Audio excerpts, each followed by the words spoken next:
Most women do not test a man's patience because they enjoy watching him squirm. They test because their soul remembers what their mind has tried to forget. The feminine psyche has been shaped by centuries of betrayal, silencing, possession, and emotional erasure, and somewhere deep beneath her polished composure lives the ancient instinct that warns her. A man can touch the body while abandoning the heart. She has learned, through mothers, grandmothers, and the unspoken inheritance of feminine wounds, that a man may desire her form yet reject her essence. And so she observes, she waits.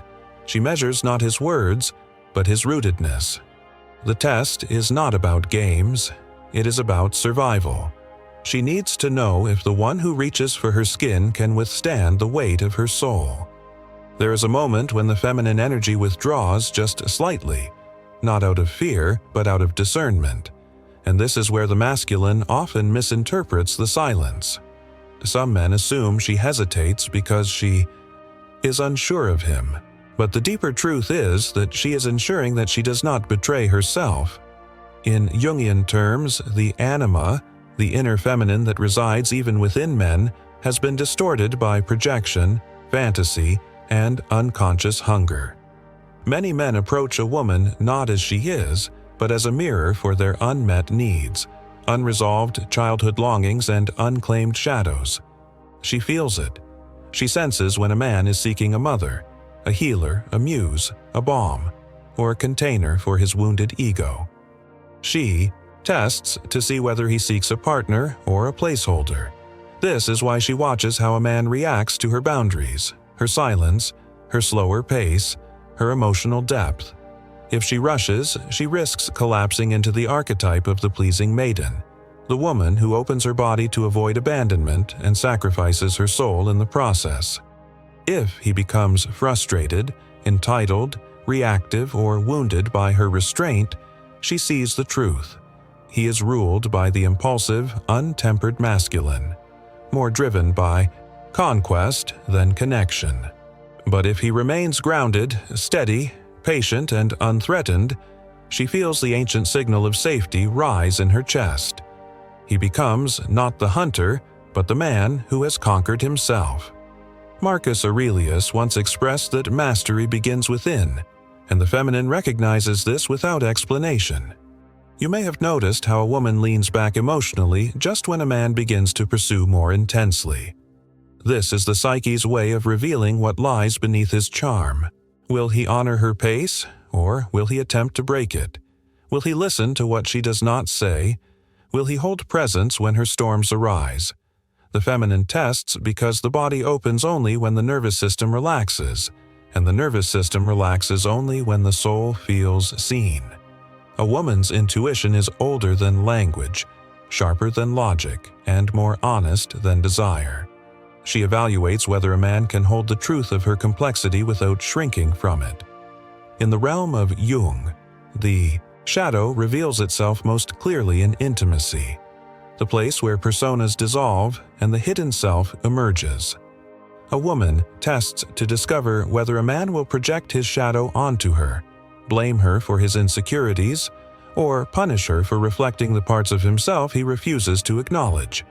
She tests to see whether he can withstand the mirror of intimacy without shattering. The feminine does not open to the man who fears himself. She opens to the man who has walked through his inner wilderness and returned with humility. There is a sacred reason the feminine appears mysterious, unpredictable, or enigmatic to the uninitiated. She is not confusing. She is layered. She is not withholding. She is discerning. She is not testing to manipulate. She is testing to protect the sanctity of her inner temple. A woman's body is not merely flesh, it is memory, energy, intuition, creation. To enter it is to be granted passage into a dimension where life itself begins. She cannot allow entry to a man whose spirit is unprepared, and so she watches how he handles disappointment, how he responds to uncertainty, how he behaves when he is not getting what he wants. These reveal more than any declaration of intent. If a man collapses into insecurity, she feels the tightening. If he becomes aggressive, she feels the ancestral alarm, but if he remains rooted, she feels the opening. The feminine tests not to see if he is perfect, but to see if he is anchored. Not to see if he knows everything, but to see if he can learn. Not to see if he is fearless, but to see if he can feel fear without being ruled by it. Because when she finally opens, she opens not just her body, but her depth, her vulnerability, her hidden universe.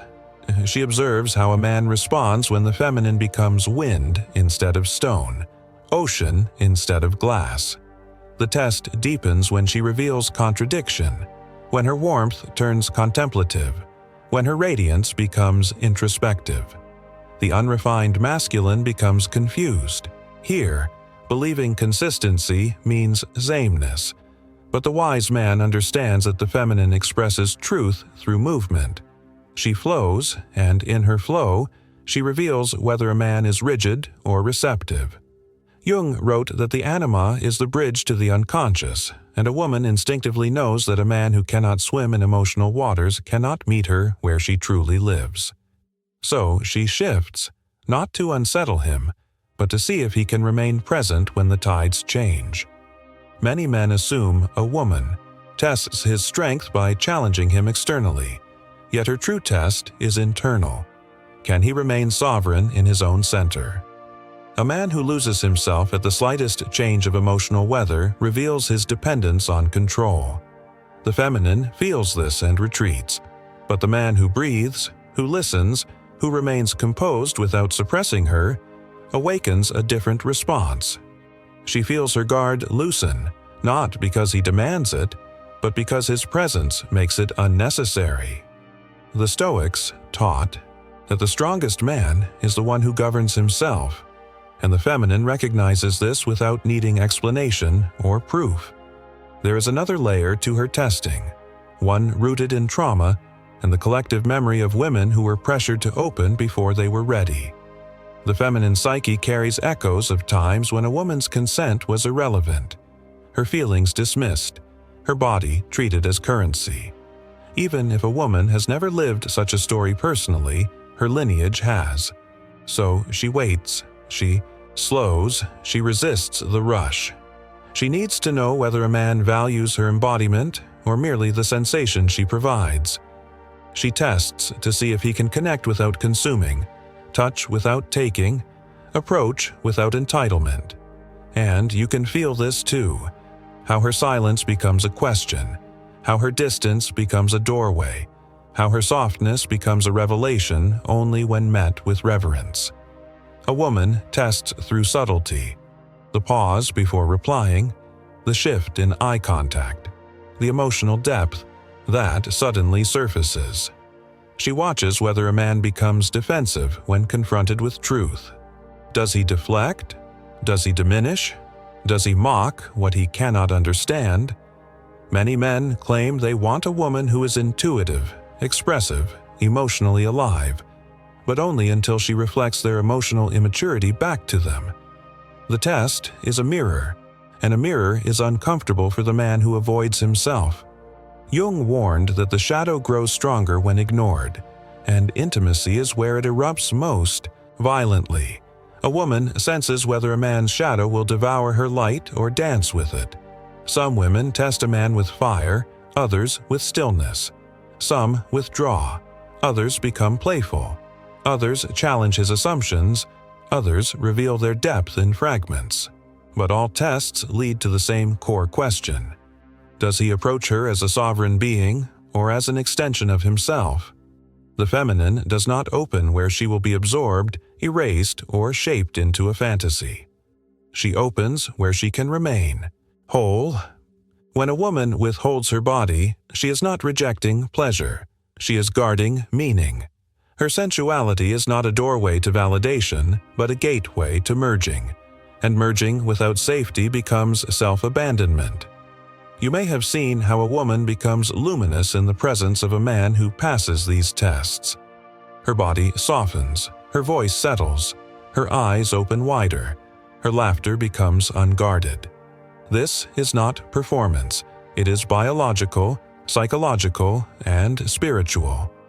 The feminine blossoms when she feels held, not physically restrained but emotionally understood. When a man honors her timing, she feels her nervous system exhale. When he listens without rushing to fix, she feels her soul unclench. When he remains stable in the face of her complexity, she feels desire awaken at a depth that transcends flesh. She does not test to punish men. She tests to protect the sacred. The feminine body is the threshold where life enters existence. It is the altar of creation, intuition, sensuality, and spiritual transmission. To open that space is to grant access to the unseen. A woman needs to know whether a man's presence will strengthen her or scatter her. The test reveals whether he seeks connection or conquest, union or escape, intimacy or anesthesia. A man who understands this does not complain about the testing. He welcomes it because he knows that only through it does he gain access to the real woman, not the mask she shows the unworthy. There comes a moment when the feminine unveils her deeper test, not through resistance, but through vulnerability. She reveals a glimpse of her inner world, a fragment of her wounds, a tremor in her voice, a softness she could easily have concealed. This is where the uninitiated man often fails, for he mistakes her vulnerability as invitation rather than revelation. A woman shows a piece of her soul to see how a man holds it. If he rushes in with solutions, she feels unseen. If he becomes uncomfortable, she feels unsafe.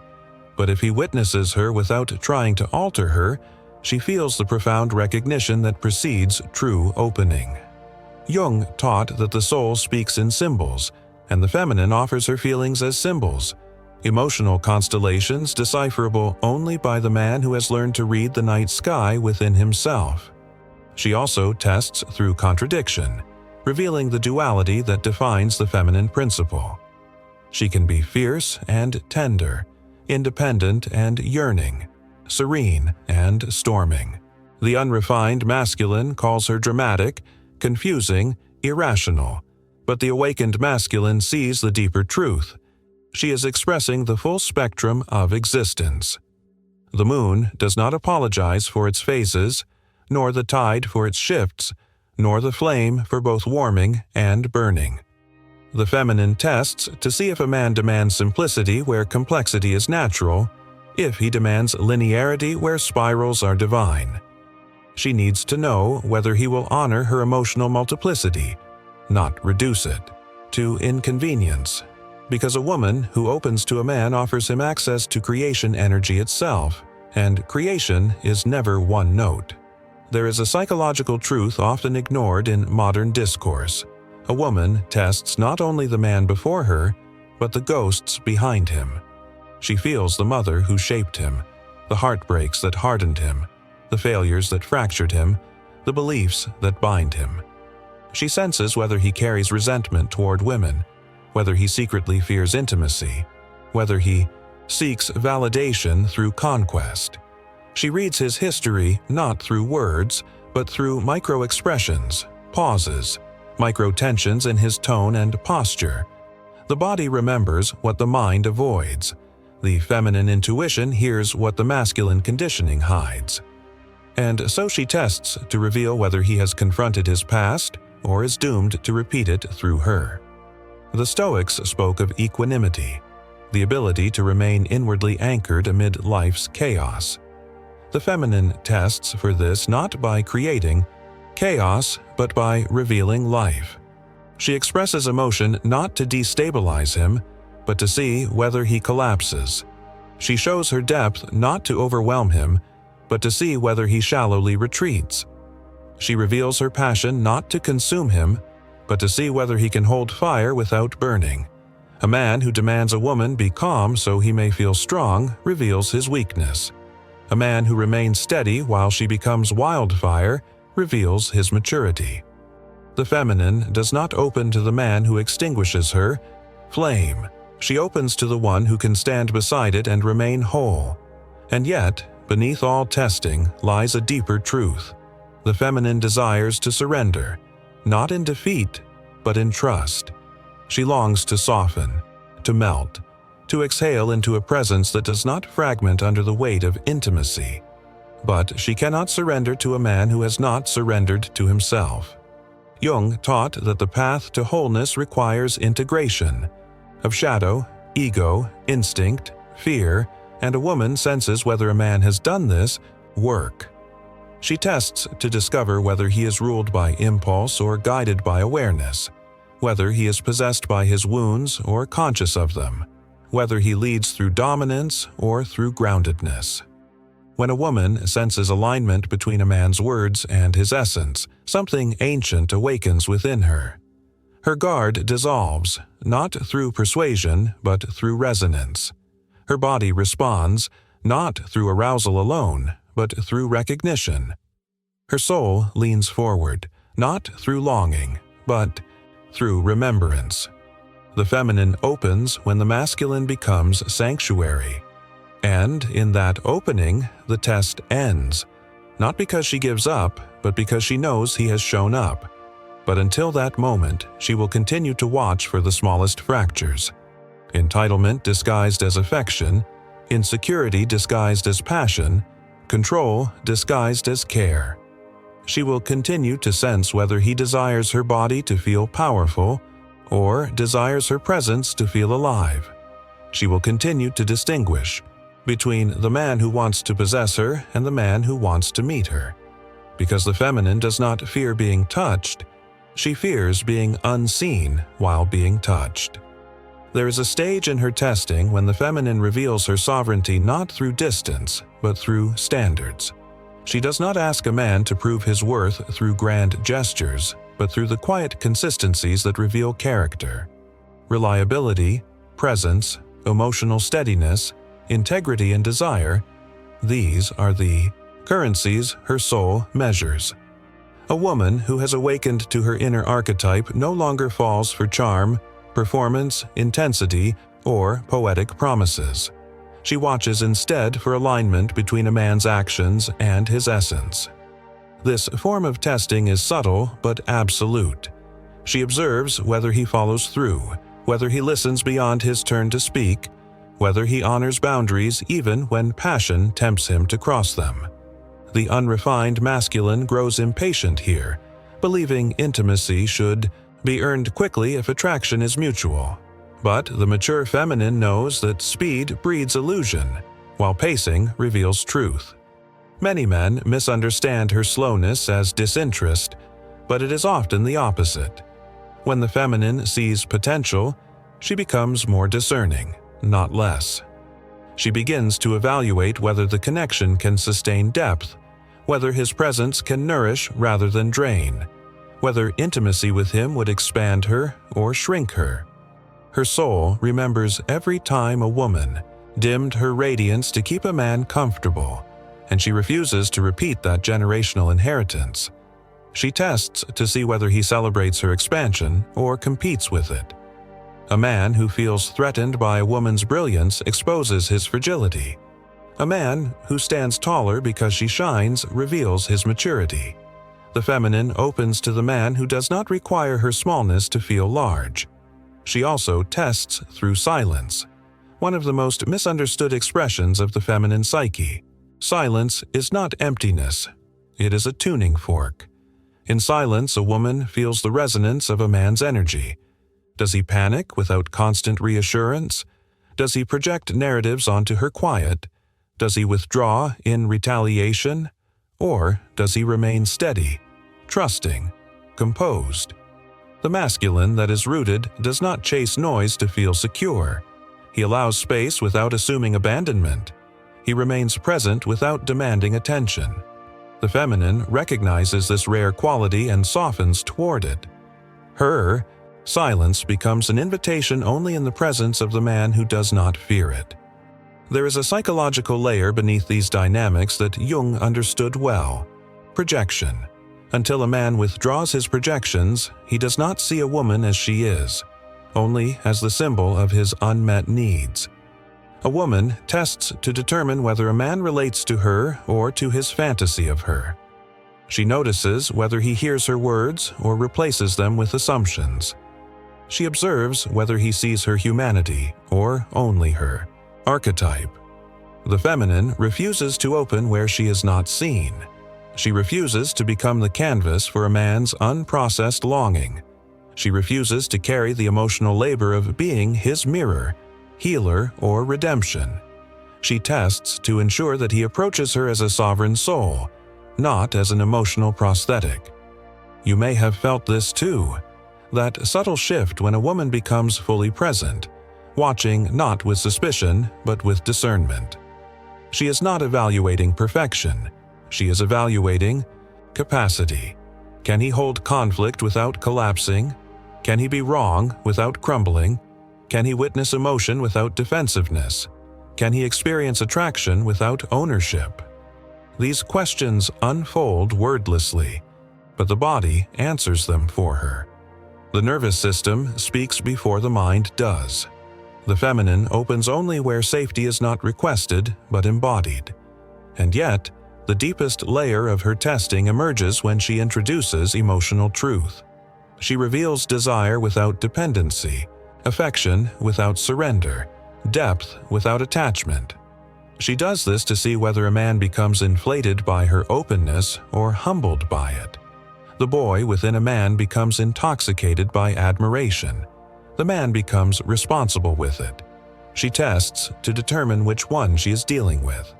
For to open her body is to open the gateway through which intimacy becomes transformation. And transformation demands a partner, not a taker. In this stage, you may notice how a woman's sensuality becomes energy, rather than action.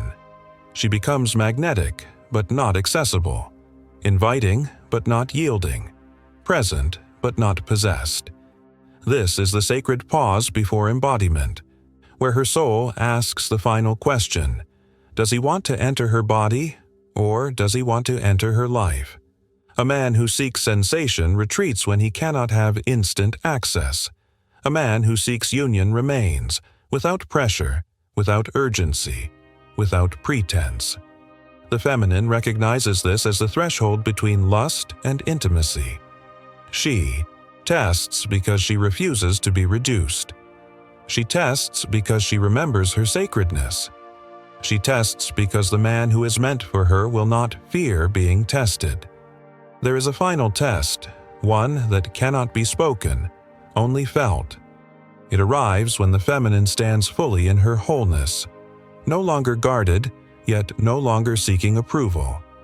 In this stage, she observes whether a man can meet her without trying to complete her.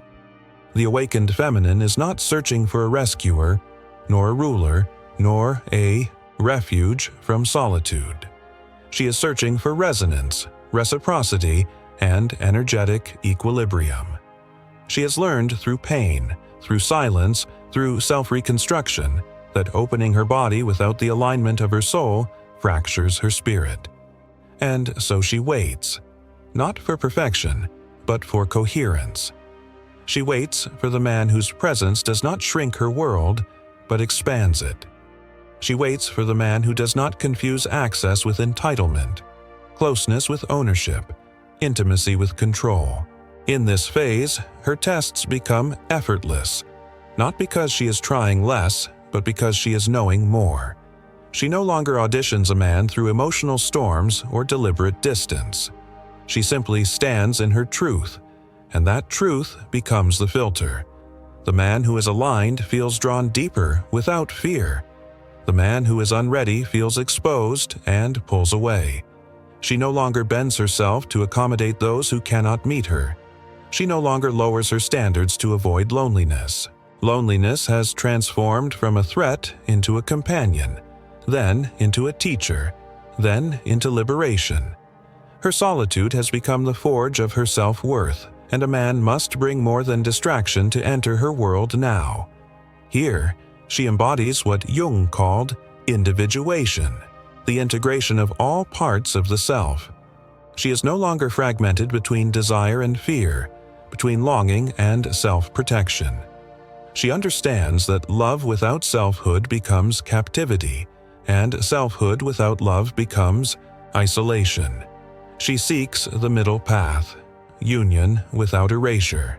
She tests to see whether a man desires her essence, not just her availability, whether he honors her mystery, not just her accessibility, whether he recognizes her power, not just her softness. The unrefined masculine seeks to conquer the feminine. The awakened masculine seeks to cherish her. And she has learned to feel the difference instantly. For the first time, her body becomes her ally rather than her bargaining chip. Her intuition becomes her compass, not her burden. Her boundaries become expressions of self-love, not fear. She is no longer impressed by intensity that burns hot and disappears. She is impressed by consistency, by emotional awareness, by a man who has made peace with himself. A man who has confronted his own shadow does not fear hers. A man who has integrated his anima does not punish her for being deep, emotional, intuitive, or complex. He does not shrink from her power. He rises with it. His presence feels like exhale, not vigilance, like grounding, not gripping, like expansion, not confinement. When such a man appears, she feels her entire being respond, not by collapsing into him, but by relaxing beside him, not by surrendering her autonomy, but by sharing it, not by offering her body to feel chosen, but by opening because she has chosen. Her sensuality awakens as an expression of power rather than currency. Her heart opens as an act of courage rather than desperation. Her soul meets his not in dependency, but in recognition. This is the union the feminine has always guarded with her testing, not the merging of two incomplete beings, but the meeting of two sovereign ones. And if no such man appears, she no longer feels broken. She no longer feels behind. She no longer feels unworthy. For she has realized that the purpose of her testing was never only to evaluate men. It was to awaken herself, to evolve beyond the patterns of ancestral wounds, to reclaim what was taken from generations of women before her, to ensure that her body, her heart, and her soul are aligned when she opens, not out of fear of losing someone, but out of certainty that she will never again lose herself. Her journey ends not in a man's arms, but in her own awakening. When she finally opens, it is not because a man has passed her tests, but because she has passed her own.